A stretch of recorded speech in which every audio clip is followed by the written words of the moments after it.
संस्कृति से हम ये समझते हैं जैसे किसी कला से संबंधित, किसी विशिष्ट देशों की जीवन शैली या व्यवहार से संबंधित। लेकिन समाजशास्त्र और मानवशास्त्र में संस्कृति का एक विशेष समझ है। इसका एक दृष्टिकोण अलग है। समाजों में विभिन्न समूह रहते हैं, उनके रोज़मर्रा के संबंध, उनकी क्रियाएं, भाषाएं, मूल्यों का अध्ययन, व्यक्तियों और समूहों का अलग अलग परिवेश में रहते हुए जीवन जीने के तरीके को संस्कृति कहते हैं। संस्कृति यूँ अगर कहें तो सामाजिक व्यवहार करने का एक सामाजिक मानचित्र है। जैसे कि आप अगर किसी नए समाज में, परिदेश में जाते हैं तो एक मानचित्र का प्रयोग करते हैं, वैसे ही संस्कृति सामाजिक व्यवहार को समझने का एक तरीका है।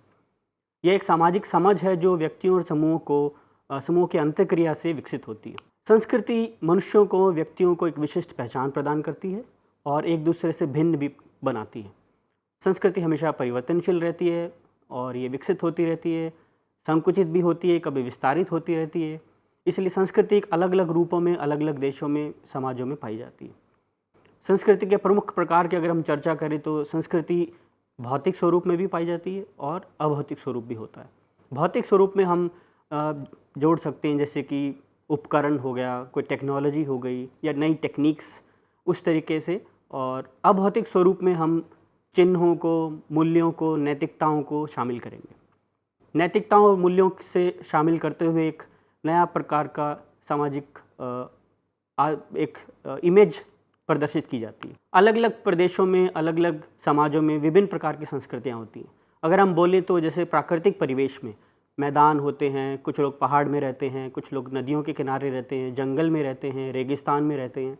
अलग अलग परिवेश में अलग अलग तरीके जो है विकसित किए जाते हैं। उसी तरीके से अलग अलग सामाजिक और सांस्कृतिक परिवेश में जैसे कि गांव, शहर, कस्बा, इनमें भिन्न भिन्न परिवेश और अलग अलग तरीके के सामाजिक जीवन जिए जाते हैं और व्यक्ति का जो समावेश है समाज में वो एक अलग तरीके से किया जाता है। अगर हम उदाहरण के तौर पर देखें तो जैसे केरल, राजस्थान, मणिपुर, कश्मीर, बंगाल, ये जितने भी हमारे स्टेट्स हैं, राज्य हैं, इनके समाज के तरीके अलग अलग हैं, भिन्न भिन्न हैं, भाषाएँ अलग बोली जाती हैं, रहन सहन अलग है, वेशभूषा अलग है, खान पान भी भिन्न है। इसी तरीके से हम अलग अलग संस्कृतियों को समझने का प्रयास करेंगे। आधुनिक संस्कृति में नए तरीके के भौतिक स्वरूप जोड़ दिए जाते हैं। कुछ लोग ये मानते हैं कि जो प्राचीन जो संस्कृतियाँ हैं वो आधुनिक संस्कृतियों से निम्नतन हैं, लेकिन समाजशास्त्रीय और मानवशास्त्रीय अध्ययन में ऐसा कोई श्रेणीबद्ध तरीके से इसका अध्ययन नहीं किया जाता है। जबकि समाजशास्त्र में मुख्य तरीके ये है कि अलग अलग तरीके से अलग अलग समाजों में जो व्यक्ति रहते हैं, समूह रहते हैं, उनकी भिन्नता कैसे है। आइए हम चर्चा करते हैं संस्कृति की परिभाषा पर। संस्कृति अगर हम एक मानवशास्त्र एडवर्ड टाइलर के अनुसार अगर समझने की कोशिश करें तो संस्कृति एक ज्ञान, आस्था, कला, नैतिकता, कानून, प्रथा और मनुष्य के सामाजिक सदस्य बनने के रूप में जो व्यवहार, क्षमताएं, आदतों का विकास होता है, उसी का जटिल समग्र का नाम संस्कृति है। इसलिए माना जाता है कि संस्कृति व्यक्तियों में भेद करना नहीं, बल्कि अलग अलग समुदायों के जीवन जीने के तरीके का एक समुच्चय है। अगर हम चर्चा करें मानवशास्त्र के प्रकार्यवादी स्कूल के संस्थापक ब्रॉनिस्लाव मालिनोव्स्की के अनुसार, उन्होंने कहा कि संस्कृति उत्तराधिकार में जो प्राप्त हुए वस्तुएं हैं, तकनीकी हैं, आदतें हैं, कलाकृतियां हैं, विचार हैं, मूल्य हैं, उन्हीं का नाम संस्कृति है। एक और मानवशास्त्री और समाजशास्त्री हैं, अमेरिकन समाजशास्त्री क्लिफर्ड गियर्ट्स। उनके शब्दों में अगर हम संस्कृति को समझें तो मानव के बुने हुए, स्वयं के बुने हुए महत्वाकांक्षाओं के जाल को ही संस्कृति कहते हैं। और गियर्ट्स जो है व्याख्यात्मक परिप्रेक्ष्य को सीखने के लिए आगे बल देते हैं। तो हम इस अभी सार समझते हैं। संस्कृति का सार क्या होगा?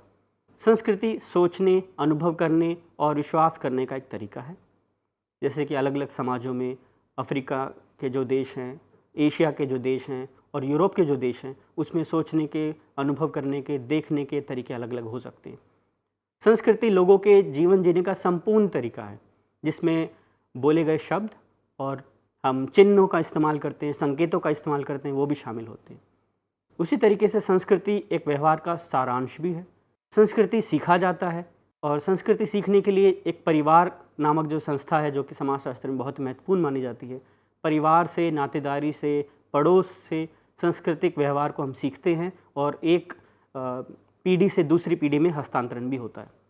इसीलिए समाजशास्त्री संस्कृति को सामाजिक धरोहर के रूप में देखते हैं जो समूह से प्राप्त की जाती है।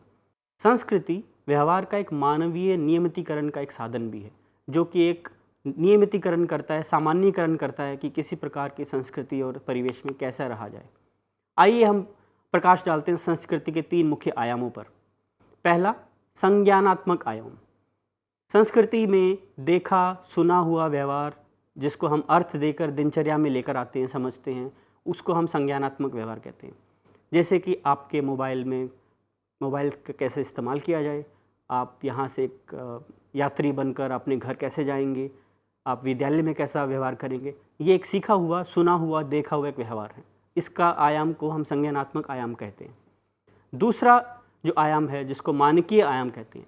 मानकीय आयाम मुख्यतः आपके मूल्यों से और नियमों को आचरणबद्ध करता है। इसमें कुछ लोकरीतियाँ होती हैं, प्रथाएं होती हैं और आपकी परंपराएं शामिल होती हैं, जो ये आपको बताता है कि कौन सा व्यवहार समाज में माना जा सकता है, कौन सा व्यवहार समाज में वर्जित माना जाता है। तीसरा, भौतिक आयाम में हम शामिल करेंगे क्रियाकलाप, औजार, यंत्र, तकनीक और उपकरण, जो कि आजकल के जो समाज में इस्तेमाल